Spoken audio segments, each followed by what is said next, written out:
Welcome Algebra 2 students to week 5 of distance learning. This week we're going to be taking a look at angles in degrees and radians. Up to this point we've only tackled angles in degree measures. So now what we're going to do is tackle them in radians. A radian is just a unit of measure based on the arc length. So first, you're going to see the standard position angle. At the top left of the board, the standard position angle is in red. For an angle to be in the standard position, you have to have the vertex at the origin. And then you have to have the initial side on the positive x-axis. And then however large your angle is, that ray at the end of that angle is going to be your terminal side.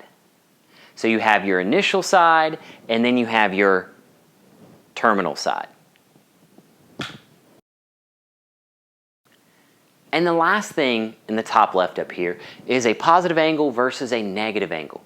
The positive angle is always going to go counterclockwise. The negative angle is always going to go clockwise. So the best way to think about this is a positive angle measure is going up, a negative angle measure is going down. And then next to the standard position angle, you're going to see radians. A radian is always written as the pi symbol.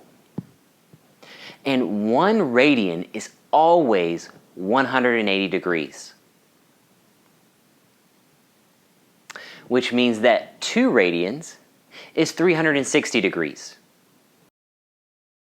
So a full circle is 2 radians. The second thing that we're going to be doing this week is converting degrees to radians and radians to degrees. To convert degrees to radians, what you have to do is take the degree measure that you're given and divide it by 180. Now, when you do this, you have to get the fraction form.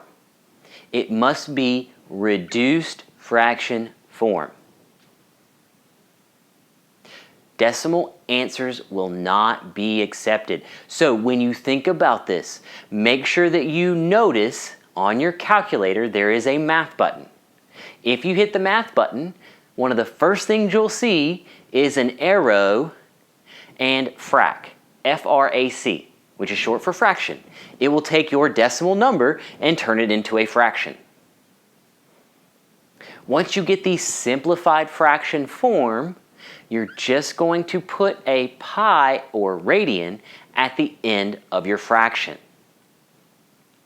So 2/3 radian.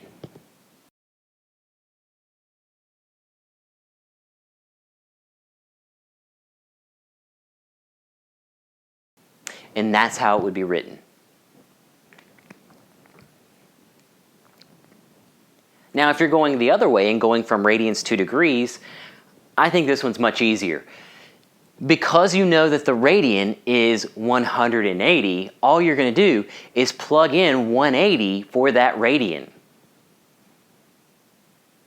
So for 2/3 radian, you would just take 2/3 times 180, and that would be your degree measure.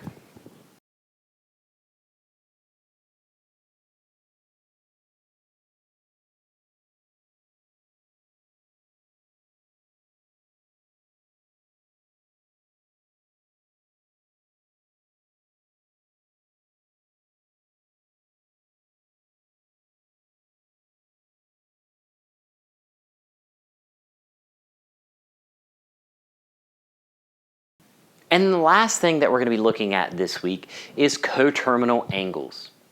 Coterminal angles are angles that are in the same spot. Best way to think about this is 0 degrees and 360 degrees. Those are coterminal angles. Or you could say 0 degrees and negative 360 degrees. Those are coterminal angles. So for these questions, you'll be adding and subtracting 360 degrees if you're using degrees, or adding and subtracting 2 radians.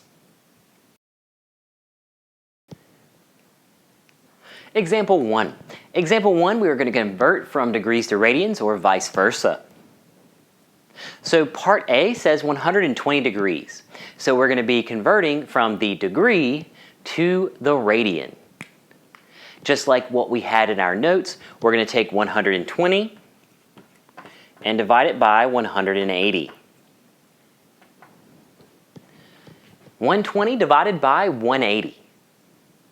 If you simplify that fraction down, you're going to get 2 over 3.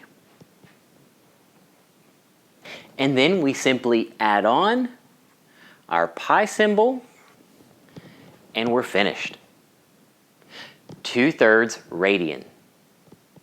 So 120 degrees is 2/3 radian. Part B, -3/8 radian.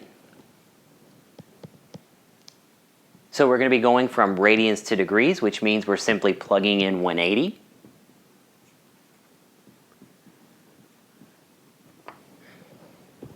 And when you plug in 180, what you're going to get is -67.5.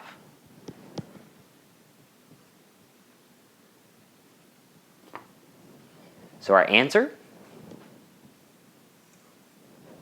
-67.5 degrees. Example 2. Example 2, we want to give two coterminal angles. So two angles, other than the one we're given, that is located at the same spot. So part A, we're given -45 degrees.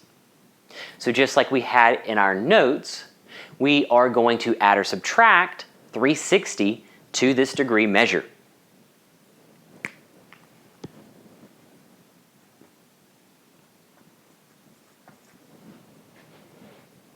So -45 plus 360 .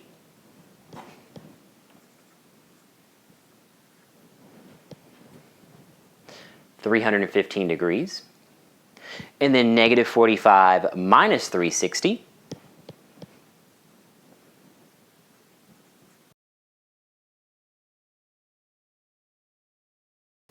Which is -405 degrees.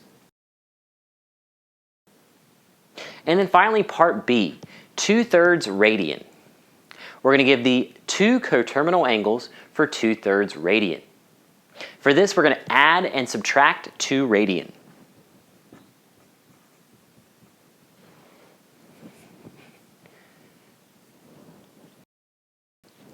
When doing this and adding or subtracting 2 radians, we're going to be adding and subtracting 2 from the fraction that we're already given. So 2/3 plus 2 and 2/3 minus 2. And we want to make sure that we're giving our answers in fraction form.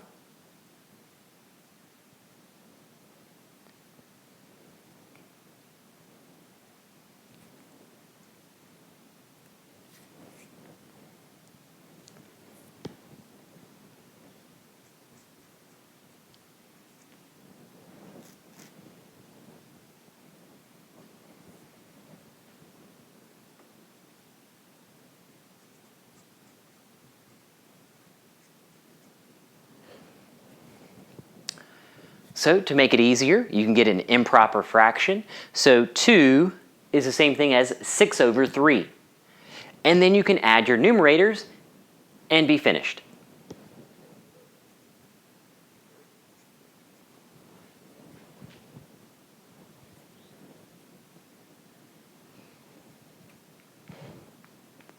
So the first answer is going to be 8/3 radians.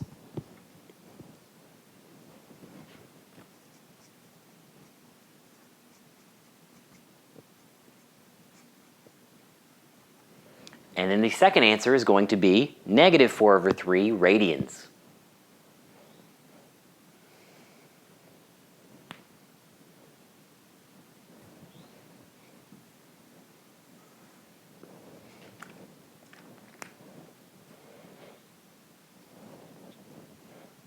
And that finishes up our examples for this lesson. So now what you're going to see is the assignment posted below. As always, if you have any questions, please feel free to reply, post, chat, email, and I'll be glad to answer any questions that you have. I look forward to seeing you guys soon. I'm going to be praying over each and every one of you this week, and I hope that each and every one of you have a great week.